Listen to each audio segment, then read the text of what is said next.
चालाक लोमड़ी और मूर्ख शेर। एक बार की बात है, एक घने जंगल में विक्रम नाम की एक बुद्धिमान पर चालाक लोमड़ी रहती थी। वह अपनी बुद्धिमत्ता और तेज सोच के लिए जानी जाती थी। उसी जंगल में शेरू नाम का एक शक्तिशाली लेकिन मूर्ख क्रूर शेर भी रहता था।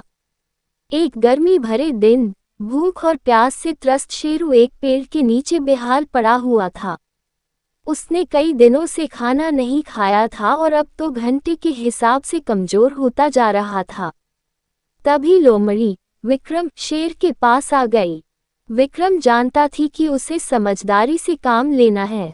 वह सावधानी से शेर के पास गई और बोली, महाराज, मैं आपको आपकी भूख प्यास का समाधान देने आई हूँ।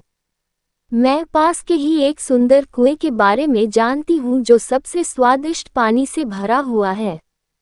लेकिन पानी का स्तर बहुत गिर गया है और मुझे डर है कि अगर आप पानी पीने के लिए जाते हैं तो आप अंदर फंस सकते हैं। लेकिन मैं आपको सुरक्षित रूप से कुएं का पानी पिलवा सकती हूँ।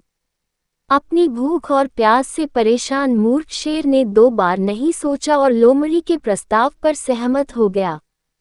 विक्रम शेरू को घने जंगल में ले गया और अब वे कुएं की मुंडेर पे खड़े थे। नीचे देखते हुए शेरू ने पानी में अपना प्रतिबिंब देखा और यह सोचा कि यह एक और शेर उसे चुनौती दे रहा है, और बिना सोचे समझे कुएं में कूद गया। जैसे ही शेर कुएं में फंस गया, चतुर लोमड़ी हंसी और बोली, महाराज, आप मेरे जाल में फंस गए हैं। मैंने आपको धोखा दिया क्योंकि मैं जानती थी कि आप कमजोर और मूर्ख हैं। अब मेरा बदला पूरा हुआ उन सब पशुओं की ओर से जिन्हें तूने आज तक हानि पहुंचाई है। शेरू ने अपनी गलती का एहसास करते हुए विक्रम से विनती की, कृपया बुद्धिमान लोमड़ी, मुझे बख्श दो। मैंने अपना सबक सीख लिया है। मैं वादा करता हूँ कि मैं अपने तरीके बदलूंगा और एक न्यायप्रिय और निष्पक्ष शासक बनूंगा। विक्रम ने एक पल के लिए शेरू की बातों पर विचार किया। शेर की आंखों में सच्चा पश्चाताप देखकर उसने उसे एक मौका देने का फैसला किया। बहुत अच्छा, विक्रम ने कहा, मैं तुम्हें एक शर्त पर छोड़ दूंगा। तुम्हें दया और निष्पक्षता के साथ शासन करने, कमजोरों की रक्षा करने और फिर कभी अपनी शक्ति का दुरुपयोग न करने का वादा करना होगा। शेरू अपनी आज़ादी के लिए कृतज्ञ तहे दिल से राजी हो गया।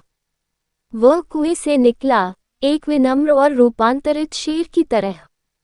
उस दिन के बाद से उसने जंगल पर दया और न्याय के साथ शासन किया और सभी की भलाई सुनिश्चित की।